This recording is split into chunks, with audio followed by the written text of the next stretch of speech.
Assalomu alaykum. Sizlar bilan ingliz tili darslarimizni davom ettiramiz. Bugun noun, ya'ni ot so'z turkumining eng muhim qoidalaridan biri bo'lgan birlik shaklidan ko'plik shakliga o'tishni ko'rib o'tamiz. Bu darsimiz oxirida birlik shaklidagi otlarni qanday qilib ko'plikka to'g'ri o'zgartirish mumkin, shuni bilib olasiz. Demak, o'tgan videomizda otlarni ikkita asosiy guruhga bo'lgandik. Common noun va proper noun. Buni qoidalarini o'tgan darsda ko'rganmiz. Agar ko'rmagan bo'lsangiz, albatta ko'rib chiqing. Common nounni o'zini ikki guruhga bo'ldik. Concrete noun, abstract noun, ya'ni aniq ot, qo'l bilan ushlab tegib bo'ladigan, ko'rib bo'ladigan narsalar. Abstract noun, ya'ni mavhum ot, u ko'zga ko'rinmaydigan, faqat yurak bilan his qilinadigan g'oyalar, tushunchalar, emotsiyalar. Ular abstract noun hisoblanadi. Yana ikkita qo'shimcha guruh bor, compound noun va collective noun. Ular boshqa video darsda ko'rib o'tamiz, ularni o'zini boshqa qoidalari bor. Lekin qanday ot bo'lishidan qat'iy nazar, u yo birlikda bo'ladi, yo ko'plikda bo'ladi. Birlik otlar singular noun, ko'plik otlar plural deyiladi. Demak, mana bunday so'zlarimiz, ular o'tgan darsda ko'rdik, ot so'z turkumiga oid bo'lgan so'zlar. Ya'ni hayvonlar, odamlar, narsa, buyumlarni bildiradigan so'zlar. Masalan, a cat, mushuk, a house, uy. Mana shu gaplarda a cat ni oldida a harfi turibdi, ya'ni a artikli. Bu degani bitta mushuk degani. A cat, bitta mushuk, bir mushuk. Shuni oldidan one cat desak ham bitta mushuk, bir mushuk degan ma'no bo'lar edi. A lady, ayol, a box, quti, a boy, bola, a wolf, bo'ri, an apple, olma. Bu shunchaki bir nechta misollar. Xo'p, bu otlarni ko'plik shakli qanday bo'ladi? Ko'plik shaklida mana bunday yoziladi. Ya'ni a cat, cats ga o'zgaradi, ya'ni mushuk, mushuklar demoqchi bo'lsak cats, a house, houses, a lady, ladies, a box, boxes, a boy, boys, a wolf, wolves, an apple, apples kabi ko'rinishlarda birlikdan ko'plikka o'zgaradi. Sezgan bo'lsangiz agar, ko'plikdagi otlarning oxirida s harfi bor. Mana s hammasida s bor. Lekin yana bir narsani sezgan bo'lsangiz, hammasida ham bir xil shunchaki s qo'shilmagan, ayrimlarda mana ladyda es qo'shilgan, ies 3 ta harf qo'shilgan, ladies, boxdan es 2 ta harf qo'shilgan, wolvesdagi f yo'qolib qolganda v ga aylangan, wolves bo'lgan. Nima uchun bunday bo'lgan? Hozir birin-ketin ko'rib chiqamiz. Demak, birinchi qoidamiz, ko'pchilik so'zlarni oxiriga shunchaki s qo'shimchasi qo'shiladi. S harfi yoziladi. Mana shu s harfi ingliz tilida lar degan ma'noni beradi. Misol uchun, a book, books, kitob, kitoblar, a car, cars, mashina, mashinalar, a door, doors, eshik, eshiklar, a chicken, chickens, jo'ja, jo'jalar, a bag, bags, a table, tables, a day, days kabi so'zlar shunchaki s qo'shimchasini oladi. Demak, qoidamiz tushunarli. 90% holatda otga shunchaki s harfini qo'shamiz, birlikdan ko'plikka o'zgaradi. Lekin bitta kichik qoidamiz bor. Agar so'zning oxiri undosh va ye bilan tugagan bo'lsa, ye harfi olib tashlanadi-da, uni o'rniga mana bu 3 ta harf yoziladi. I, E, S. Misol uchun, a lady so'zi xonim degan. Xonimlar demoqchi bo'lsak, ladies ga o'zgaradi. Oxirgidagi ye harfi olib tashlanadi, o'rniga I, E, S. Nima uchun olib tashlanadi? Chunki ingliz tilida shunaqa qoida bor, agar birlik so'zni oxiri undosh va ye bilan tugasa, ye tushadi, o'rniga I, E, S qo'shiladi. Mana a baby, babies, bola, bolalar. A city, cities, shahar, shaharlar. A party, parties. Bazm, bazmlar. Yuqoridagi bitta so'zimizga e'tibor qiling. A day. Bu so'zni ham oxirida ye harfi bor, lekin yedan oldin undosh kelmagan, unli kelgan. Unli ye bo'lib qolgan. Bunda ye tushib qolmaydi, chunki u unli undosh. Unli ye, undosh ye emas. O'ylaymanki, tushunarli bo'ldi. Unchalik ham qiyin qoidalar emas. Juda ham oddiy qoidalar. Keyingi qoidamiz. Agar so'zlarning oxiri x, ch, sh, s va z harflar bilan tugasa, ko'plikka o'zgartirmoqchi bo'lsak, mana bu qo'shimchani qo'shamiz. es. Misol, a box quti degani. Boxes qutilar. A fox tulki. Foxes tulkilar. A church cherkov. Churches cherkovlar. A watch soat. Watches soatlar. E'tibor qiling, talaffuzda ham watch watches is bo'lyapti. A brush brushes. A dish dishes. Ya'ni a brush shotka shotkalar. Idish idishlar.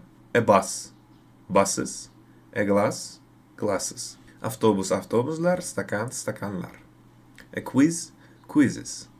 Ya'ni test testlar. Mana shu qoidamiz. Juda ham oson.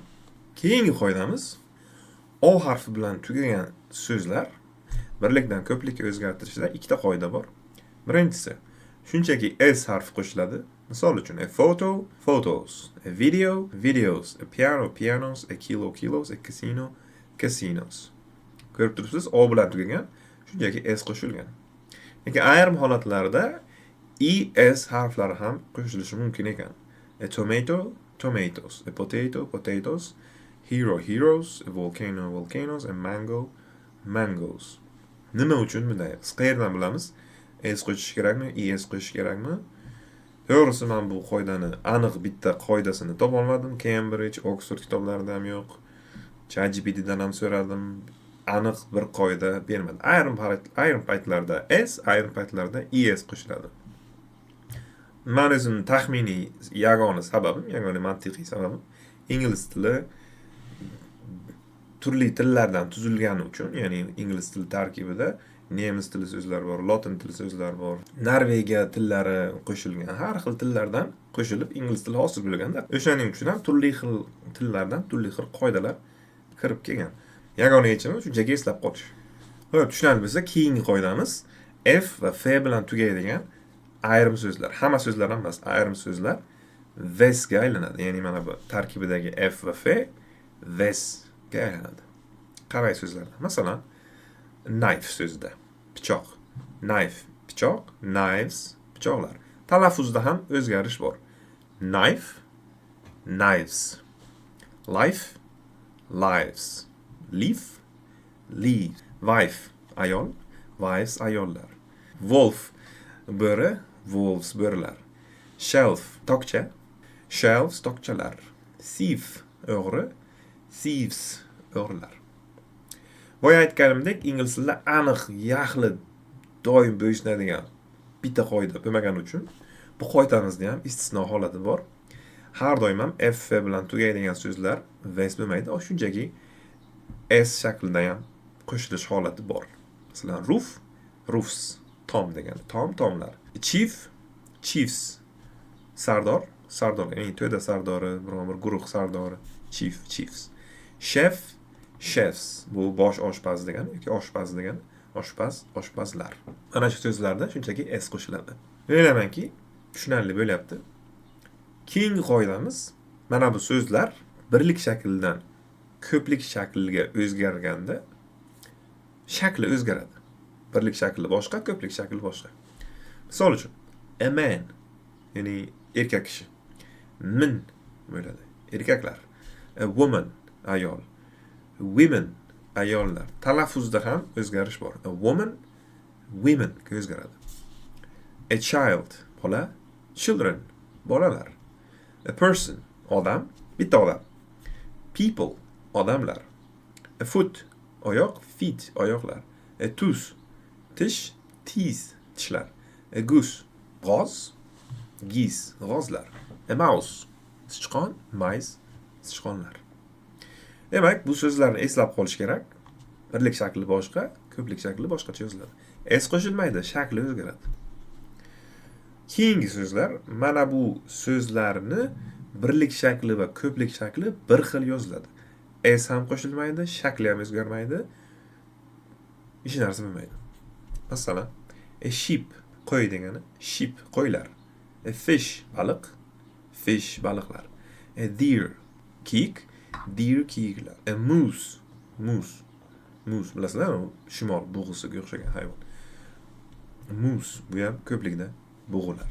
An aircraft, havo kemasi, aircraft havo kemalari. Species, species bu bitta tur, bitta xil. Species turlar xillar. Series seriyalar, series bu ham seriyalar. Tarkibdagi mana bu s ni e'tibor qilmak, shunchaki s harfi bor tamom. Bu degani s qo'shildi-ku deb o'ylashingiz kerak emas. Shunchaki o'zida s bor. Xo'p, hamma kerakli qoidalar mana shu. Otlarni birlikdan ko'plikka o'zgartirishdagi asosiy kerakli qoidalar mana shu. Eng kerakli men o'zim o'rgangan qoidalar mana shular. Keling endi gaplardagi misollar bilan ko'rib chiqamiz. I want a cat. Men bitta mushuk xohlayman. I like cats. Men mushuklarni yaxshi ko'raman. We saw a fox. Biz ko'rdik bitta tulki. There are some foxes in the forest.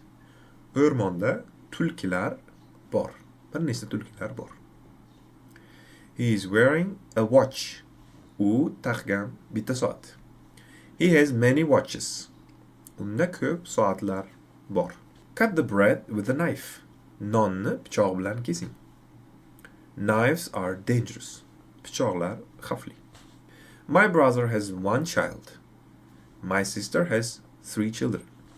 Akamda bitta farzand bor. Opamda 3 ta farzandlar bor, bolalar bor. She is a quiet person. U kamgap odam. She doesn't talk to many people. U ko'p odamlar bilan gaplashmaydi. Did you catch one fish or 2 fish at the lake? Ko'ldan bitta baliq tutdingmi yo 2 ta baliq tutdingmi? E'tibor qiling, fish so'zi o'zgargani yo'q. Birlik shakli ham fish, ko'plik shakli ham, 2 ta shakli ham fish. Demak, birlikdan ko'plikka o'zgarish qoidalari mana shu.